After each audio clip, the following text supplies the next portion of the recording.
Number है जना भी मिला तो मेरे पास फोन कर दे मंदिर दे गायत्री मंदिर के नाम से डाले हो। हाँ तो कहीं डाल रहे हैं तो देखते हैं ना मोबाइल देखते हैं इसमें यहाँ सुन ले मोबाइल हाँ। तो सुनती हूँ इसके पास से भेज दियो ना मेरे पास नहीं था। मैं तो पूना गई थी, पूना दिल्ली देखा जब ये कहीं गई थी मैं दवाई ना मैं भी अब तुम देखना कुछ भी होगा नहीं मोबाइल बोल सदगुरु भगवान की जय। गुरुर् ब्रह्मा गुरुर्विष्णु गुरुर्देवो महेश्वर गुरुर् साक्षात् परब्रह्म तस्मै श्री गुरुवे नमः तस्मै श्री गुरुवे नमः तस्मै श्री गुरुवे नमः। प्रथम गुरु वंदना करो फिर मनाओ गणेश सिमरो माता शारदा मेरे कंठ करो प्रवेश हरे हरे ओम। बोल सदगुरु भगवान की जय। बोल श्री गणेश भगवान की जय। आज है कथा श्री देवाजी पंड्या की कथा है। ये मेरे ख्याल दो पंडे होते हैं उनकी होती जो गंगा जी को। अच्छा, उदयपुर के समीप श्री रूप चतुर्भुज स्वामी का मंदिर है। देवाजी पंडा उसमें पुजारी थे। वे बहुत पढ़े लिखे नहीं थे, परंतु भगवान की पूजा अर्चना बड़ी श्रद्धा के साथ विधि पूर्वक करते थे। एक दिन की बात है, उदयपुर नरेश एक पहर रात बीतने के बाद मंदिर में आए। शयन की आरती हो चुकी थी। भगवान को शयन कराकर देवाजी ने भगवान के गले का पुष्पहार उतार कर अपने सिर पर रख लिया। हाँ, और अंत ग्रह के पट बंद करके वे मंदिर से बाहर आ रहे थे। इसी समय महाराणा वहाँ पहुँचे। दरवाजे पर अकस्मात महाराणा को देखकर देवाजी घबरा कर मंदिर में घुस गए और उन्हें पहनाने के लिए भगवान की माला ढूंढने लगे। उस दिन दूसरी माला ही नहीं, अतएव महाराणा नाराज ना हो इसलिए देवाजी ने मस्तक पर धारण किया हुआ पुष्पहार उतार लिया और बाहर निकल कर महाराणा के गले में पहना दिया। सोचने विचारने के लिए तो समय ही कहा था। देवाजी के सिर के सारे बाल सफ़ेद हो गए थे और बाल थे लंबे लंबे। तो एक सफ़ेद केस माला में लगे महाराणा के गले में आ गए। राणा ने बालों को देखकर व्यंग्य से कहा, पुजारी जी, मालूम होता है भगवान के सारे के सफ़ेद हो गए हैं। देवाजी को इसका उत्तर देने के लिए और कुछ भी नहीं सूझा। उन्होंने जल्दी जल्दी में डरते हुए कह दिया, हाँ सरकार, ठाकुर जी के सारे बाल सफ़ेद हो गए हैं। राणा को पुजारी की इस उत्तर पर हंसी आ गई। राजा साथ ही पुजारी के प्रति मन में रोष भी आया। उन्होंने गंभीर होकर कहा, मैं कल सवेरे स्वयं आकर देखूंगा। यूँ कहकर वे लौट गए। देवाजी ने उतावली में राणा से कह तो दिया, पर अब उनकी बड़ी चिंता हो गई। प्रातःकाल राणा आएंगे और भगवान के सफ़ेद बाल न पाकर न जाने क्या करेंगे। देवाजी की आंखों से नींद उड़ गई। खाया तो कुछ था ही नहीं, आंखों से आंसुओं की धारा बह निकली। देवाजी ने कहा, मेरे स्वामी, मेरे मुंह से सहसा ऐसी बात निकल गई। तुम तो नित्य नव किशोर हो, तुम्हारे सफ़ेद केस कैसे हैं? पर सवेरे महाराणा आकर जब तुम्हारे काले बाल देखेंगे तब तुम्हारे सेवक की क्या स्थिति होगी। यूँ कहकर देवाजी फकक फकक रो पड़े। इस प्रकार भगवान को पुकारते और रोते कल्पते और रात बीती। प्रातः देवाजी ने नहा धो कर कांपते कांपते अंतर्गृह के किवाड़ खोले। उनका हृदय भय के मारे धक धक कर रहा था। किवाड़ खोलते ही देखा, कल्याण में कृपा कल्प तरुण श्री विग्रह के समस्त केस सुभर हो गए हैं। देवा के हृदय की विचित्र दशा है। यह संपन्न है कि साक्षात करुणा वरुणालय की इस अतुलनीय कृपा और दीन वत्सलता को देखकर प्रेम विहल और आनंद उन्मत्त देवा की बाह्य चेतना जाती रही। वे बेसुध होकर जमीन पर गिर पड़े। बहुत देर के बाद देवा की समाधि टूटी। उनके दोनों नेत्रों से आनंद और प्रेम के शीतल आंसुओं की वर्षा हो रही। इसी समय महाराणा परीक्षा के लिए पधारे। देवाजी को विफलता से रोते देखकर उन्होंने समझा कि रात्रि को मुझसे कह तो दिया, पर अब भय के मारे रो रहा है। इतने में ही उनकी दृष्टि भगवान के श्री विग्रह की ओर गई। देखते ही राणा आश्चर्य सागर में डूब गए। श्याम सुंदर के समस्त के सफेद चांदी से चमक रहे। महाराणा को विश्वास नहीं हुआ। उन्होंने समझा पुजारी ने अपनी बात रखने के लिए कहीं से सफेद बाल लाकर चिपका दिए। राणा के मन में परीक्षा करने की आई और उन्होंने अपने हाथ से चट भगवान के सिर का एक बाल बलपूर्वक उखाड़ लिया। राणा ने देखा बाल उखड़ते समय श्री विग्रह को मानो दर्द हुआ और उनकी नाक पर सिकुड़न आ गई। इतना ही नहीं, बाल उखड़ते ही सिर से रक्त की बूंदें निकली और वह राणा के अंगरखे पर आ पड़ी। राणा यह देखते ही मूर्छित होकर जमीन पर गिर पड़ी। पूरा एक पैर गिरने पर महाराणा को चेत हुआ। उन्होंने देवाजी के चरण पकड़कर कहा, प्रभु मैं अत्यंत मूढ़, अविश्वासी और नीच बुद्धि हूँ। मैंने बड़ा अपराध किया है। भक्त क्षमाशील होते हैं, ऐसा मैंने सुना है। आप मेरा अपराध क्षमा कीजिए, मेरी रक्षा कीजिए। यूँ कहते कहते महाराणा अपने आंसुओं से देवाजी के चरण धोने लगे। देवाजी ने महाराणा को उठाकर हृदय से लगा लिया और गदगद वाणी से कहा, यह सब मेरे प्रभु की महिमा है। मैं अशिक्षित गवार केवल पेट की गुलामी में लगा था। भगवान की पूजा का तो नाम था, पर मेरे नाथ कितने दयालु हैं, जो मेरी मिथ्या पूजा पर इतने प्रसन्न हो गए और मुझ नालायक की बात रखने के लिए उन्होंने अपने नित्य किशोर सुकुमार विग्रह पर सफेद केशों की विचित्र रचना कर दी।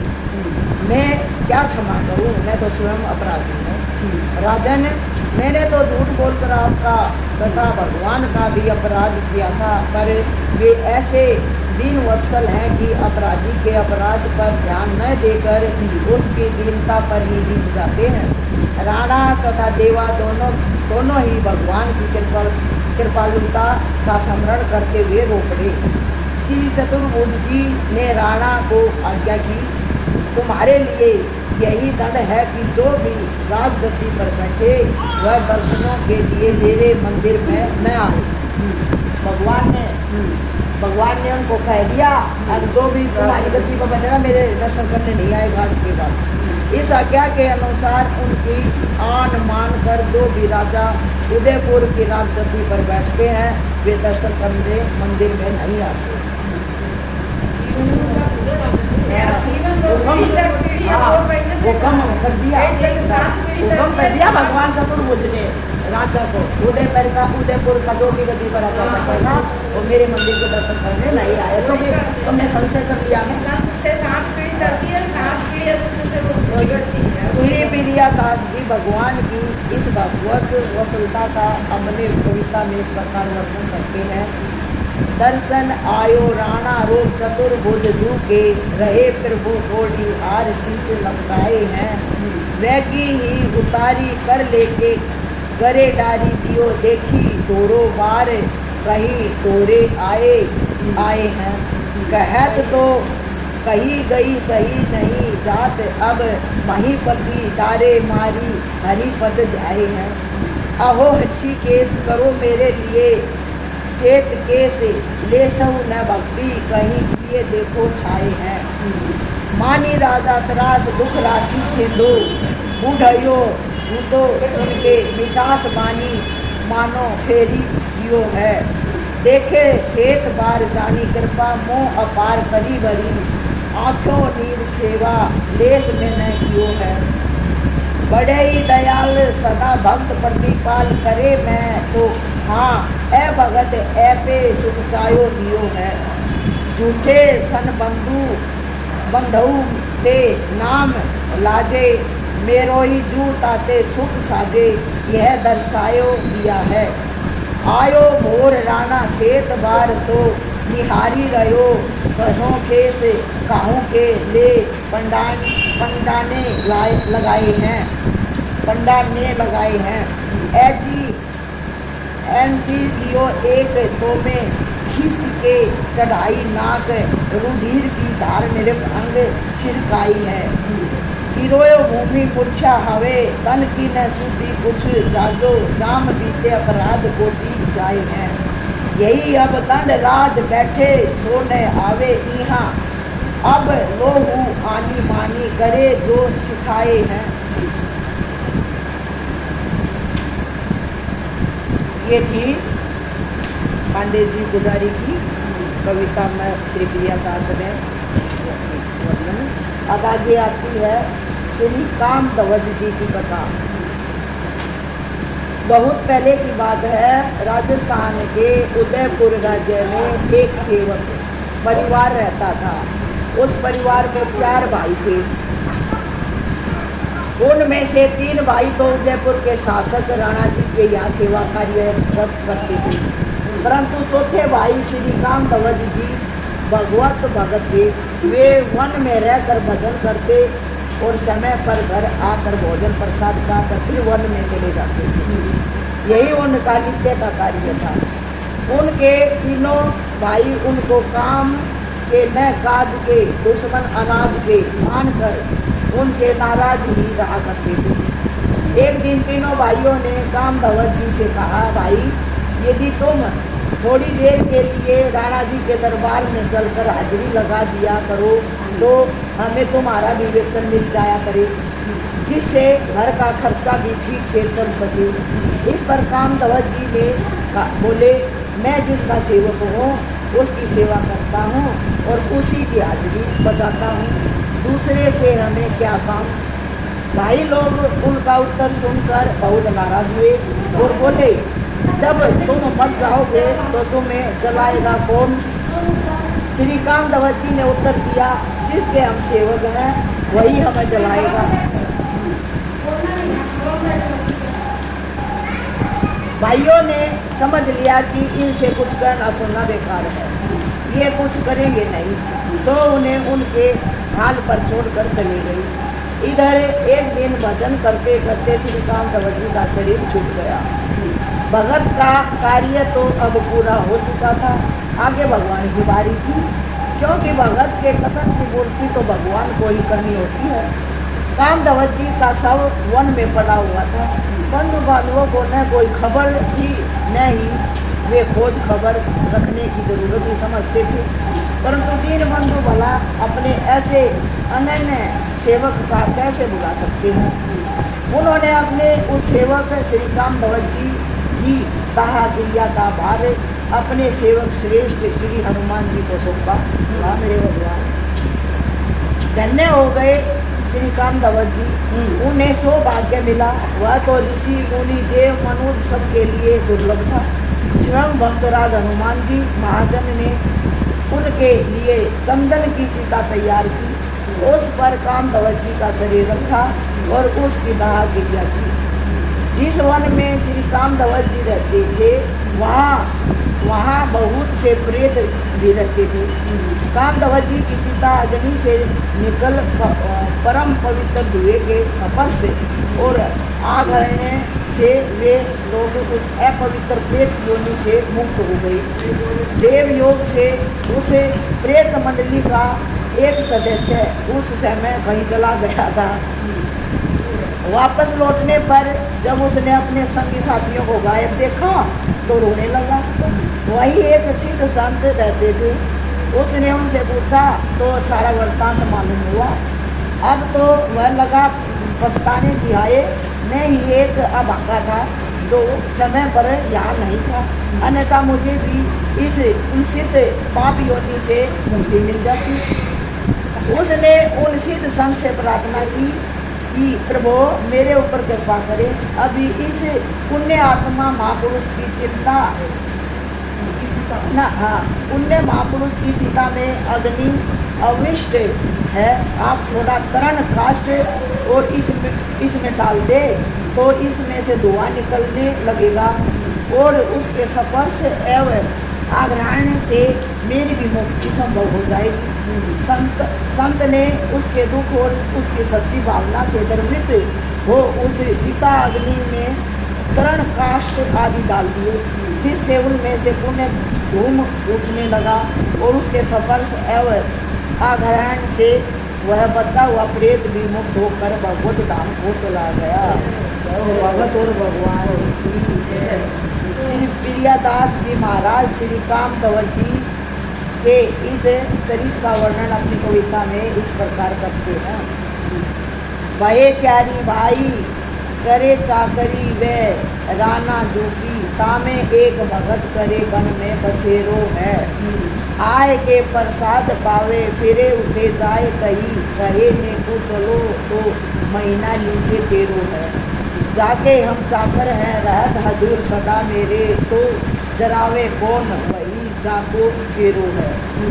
छूटो तन वन राम आज्ञा हनुमान, आयो कियो दाह दुआ लगे प्रेत पार नेरो है। अब ये भगत कामदवर जी की कथा हुई पूरी, आगे आ रही है कथा श्री जयमल जी की। भगवान श्री हरि अपने अनन्य भक्तों का न केवल योग क्षेम वहन करते हैं, अपितु अपने भक्तों के मुख से निकली वाणी को भी सत्य करते हैं। पुराणों में तो इनके अनेक प्रमाण प्राप्त हैं। ईसा की 16वीं शताब्दी में हुए राजा जयमल का जीवन चरित्र भी इसका ज्वलंत प्रमाण है। राजा जयमल राजस्थान के मेड़ता रियासत के राजा थे। इनके परदादा राव जोधाजी ने प्रसिद्ध जोधापुर नगर बसाया था।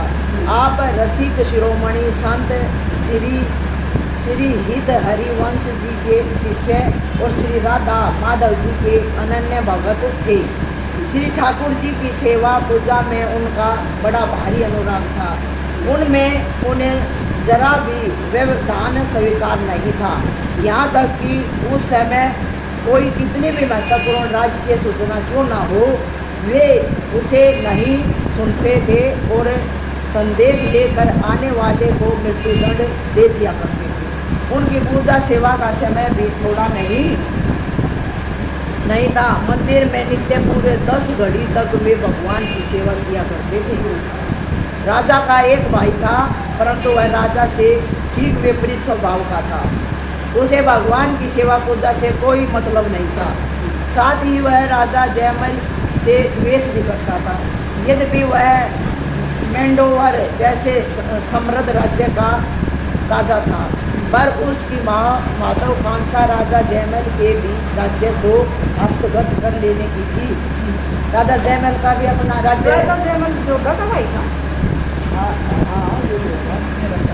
पिताजी था, उसका भी राज्य लेने की उसकी इच्छा रहती थी, महत्वाकांक्षा थी उसके भाई की, जयमल के भाई। अब जयमल का भी मैं राज्य ले लूँ। उसे उसी प्रकार राजा के सेवा पूजा के नियम की जानकारी हुई तो उसने एक कुटिल योजना बनाई। उस दुष्ट ने सोचा कि जब राजा जयमल पूजा कर रहे हों तभी मेड़ता पर आक्रमण कर देना चाहिए, क्योंकि मृत्युदंड के भय से उन्हें कोई आक्रमण की सूचना देने नहीं जाएगा और आसानी से राज्य हस्तगत हो जाएगा। ऐसा सोचकर उसने मेड़ता पर आक्रमण कर दिया। राज्य पर आए इस प्रकार के संकट को देखकर मंत्रियों ने विचार विमर्श करके राजमाता से निवेदन किया कि आप ही महाराज को सूचना देने में समर्थ हैं, क्योंकि आपके प्रति पूज्य भाव से राजा आपको कुछ नहीं कहेंगे और उन तक सूचना भी पहुंच जाएगी। फिर वे जैसा आदेश देंगे हम लोग वैसा ही करेंगे। दूसरे किसी को भेजने पर महाराजा उसकी बात बिना सुनेंगे और प्राणदंड भी दे देंगे। राज्य पर आए संकट की गंभीरता को देखते हुए राजमाता मंत्रियों के परामर्श से मंदिर में गई और भगवान की सेवा पूजा में रत राजा जयमल को उन्होंने आक्रमण की सूचना दी। राजा जयमल ने माता की बातें सुनकर सिर्फ इतना कह दिया कि भगवान सब अच्छा ही करेंगे और स्वयं नित्य की ही भांति सेवा पूजा में लगे रहे। इतने बड़े संकट की सूचना भी उनके मन को सेवा पूजा से विचलित न कर सकी और न ही उन्हें उद्दीन न कर सकी। अब मंत्रियों के समक्ष समस्या थी वे की करते हुए मूड थे, क्योंकि राजा की ओर से कोई स्पष्ट आदेश उन्हें नहीं प्राप्त हो चुका था। एक हुआ बेचारे क्या करते? संशय में फंस गए। हाँ। अब वे राजा ने तो आदेश दिया नहीं, वे आक्रमण करें कि ना करें। आक्रमण करता राजा का भाई ही था। ऐसे में सामदान से एक कार्य हो सकता था। राजा का स्पष्ट आदेश होता तो दंड नीति अर्थात युद्ध के लिए सेना को कूच कराया जाता। इधर राजमंत्रियों के समक्ष यह समस्या थी, क्योंकि वो भाई था, उसको ऊपर आक्रमण भी कैसे करे। उधर राजमंत्रियों की यह की करते हुए मूड का भगवान के लिए समस्या बन रही थी, क्योंकि राजा ने कहा था कि भगवान सब अच्छा ही करेंगे। ऐसे में सारा उत्तरदायित्व भगवान का ही हो जाता है। आखिर भगत के राज्य और उसके वचन की रक्षा भी तो उन्हीं का दायित्व है। शत्रु सेना निर्बाध रूप से बड़ी चली आ रही थी। जब सेना मेड़ता के एकदम निकट पहुंच गई तो भगवान से रहा ना गया। उन्होंने झट सैनिक का वेश बनाया, एक हाथ में तलवार ली, दूसरे में भाला धारण किया, पीठ पर ढाल बांधी और राजा की घुड़साल में जाकर राजा की सवारी का अश्व को लिए लाए। फिर उस पर सवार होकर अकेले ही युद्ध भूमि की ओर चल दिए। भगवान के सवार होते ही अश्व सरपट दौड़ चला, मानो उसमें भगवान श्री हरि के शाश्वत वाहन गरुड़ जी का आवेश हो गया हो। पहले तो अकेले एकमात्र सैनिक का आते देखकर शत्रु राजा ने सोचा कि सम्मत यह संधि प्रस्ताव लेकर आ रहा होगा। उसने सोचा भाई एक संभव है कि भैया हाँ एक ही आ रहा है, परंतु थोड़ी देर में उसका वह भ्रम दूर हो गया। जब सैनिक बने श्री भगवान तलवार चलाते हुए शत्रु सेना में घुस गई। उस समय उनकी तलवार बिजली की भांति कौंध कर शत्रुओं को सिर विहीन कर रही थी और भाले का एक ही प्रहार हाथियों के रणस्थल को फाड़ कर उन्हें धराशायी कर रहा था। प्रथम दो शत्रु सेना ने उस सैनिकों को घेरने का प्रयास किया, पर वायु वेग से दौड़ते अश्व और विद्युत की भांति चमकती तलवार के पास आने का उनका साहस न हुआ और थोड़ी ही देर में मैदान खाली हो गया। भला जिसके भूसंचालन मात्र से प्रलय होता है, उसके लिए थोड़ी सी सेना का क्या अस्तित्व है। अब युद्ध क्षेत्र में सिर्फ शत्रु राजा ही अकेला बच रहा है। उसकी सेना भाग खड़ी हुई थी। शत्रु भी मेरे भगत का भाई नहीं है। यह सोचकर भगवान ने उसका वध करने के स्थान पर उसे अपनी उसी भुवन मोहनी छवि के दर्शन करा दिए, जिसका कि दर्शन कर खरदूषण और तिरछिरा मोहित हो गए थे। उस छवि और तेज को देखते ही राजा के भाई का शत्रु भाव नष्ट हो गया और वह मूर्छित होकर वही रणभूमि में गिर पड़ा। संकट समाप्त हुआ देखकर भगवान रणभूमि से वापस लौट आए और घोड़े को पुण्य घोड़शाल में बांध दिया। जय मेरे भगवान। किसी बढ़िया करी। इधर जब राजा ने भगवान की सेवा पूजा कर ली तो उन्हें माता द्वारा दी गए आक्रमण की योजना की याद आई। फिर तो वे राजा के कर्तव्य का ध्यान कर युद्ध भूमि में जाने को उद्यत हो गई। उन्होंने सही से खूबसूरत घोड़ा तैयार कर लाने के लिए कहा। सहीस ने घोड़शाला में जाकर देखा तो घोड़ा पसीने से पूरी तरह लथपथ था। ऐसा लगता था जैसे उसे बहुत दौड़ाया गया हो। सहीस ने तुरंत जाकर राजा को इस बात की सूचना दी। राजा ने घोड़शाला में जाकर देखा तो सचमुच घोड़ा पसीने से लथपथ था। फिलहाल युद्ध भूमि में तो जाना ही था, अतः राजा दूसरे घोड़े पर सवार हुए और युद्ध भूमि की ओर चल दिए। वहाँ जाकर उन्होंने देखा कि आक्रमणकारी राजा की सारी सेना घायल पड़ी है। आगे जाने पर देखा कि आक्रमण करने वाला भाई भी घायल पड़ा है। उसने राजा जयमल को देखते ही सिर झुका लिया और बोला, आपको जो दंड देना हो मुझे स्वीकार है। राजा जयमल ने कहा कि पहले यह तो बताओ कि तुम्हारी सेना का विनाश किसने किया और तुम कैसे घायल हो गए। उसने कहा तुम्हारी ओर से मात्र एक सांवला सा सिपाही घोड़े पर बैठ कर आया था, उसने ही मेरी सारी सेना का विनाश किया और उसकी दृष्टि पड़ते ही मैं घोड़े से गिर पड़ा और मूर्छित हो गया। राजा जयमल को अब सब समझते देर ना लगी कि वह सांवला सिपाही कौन था। वह तो अपने आराध्य देव श्याम सुंदर ही थे। राजा ने सोचा जब उन्होंने इस शत्रु को क्षमा कर दिया तो मुझे दंड देने का क्या हक है। जब मेरे भगवान ने शत्रु को क्षमा कर दिया तो मैं दंड देने का कहाँ से अधिकारी हो गया। अतः उन्होंने भाई से कुशल प्रश्न कर उसे वापस घर भेज दिया। उधर भाई के मन में भी पश्चाताप हुआ कि मैंने अपने संत प्रकृति भाई से इस प्रकार का द्रोह किया।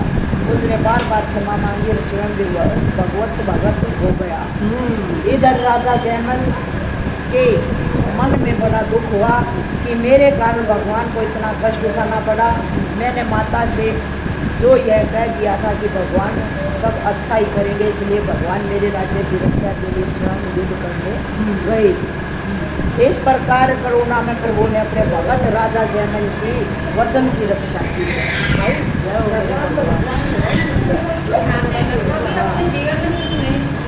अब श्री प्रियदास जी महाराज इस घटना का अपने कवित्तों में इस प्रकार वर्णन करते हैं। मरते प्रथम वास जयमल निरपतिता को सेवा, अनुराग ने को खटको ने भाव ही। करई घरी दस तामई को दो, खबर देत लेत नहीं, कान और ठोर मरवा वही। वो तो एक भाई बैरी भेद यह पा लियो, कियो आनी भेरो माता जाय के सुना वही। करई हरि भली प्रभु गोरा, ऐसवार भये मारी बोध सब कहे लोग सतु पावरी। देखई हावई गोरा अहो कौन ऐसवार भयो, गयो आगे जबई देखो वही बैरी करो है। बोलो सुख पाए अजो सांवरो सिपाही को है, एक ले ही खोज मारी मेरो मन हरो है। तो ही को दिखाई देई मेरे तत्सत नैन बैनन, सो जानी वही श्याम प्रभु कहो है। पूछी के पठायो दियो वानई मन यही दियो, दियो न दुख करई भली बुरो करो है। अब जयमल जी की कथा हुई थी और 6 भी बज गए हैं। अब एक आधा भजन और कर चलो, एक आधा भजन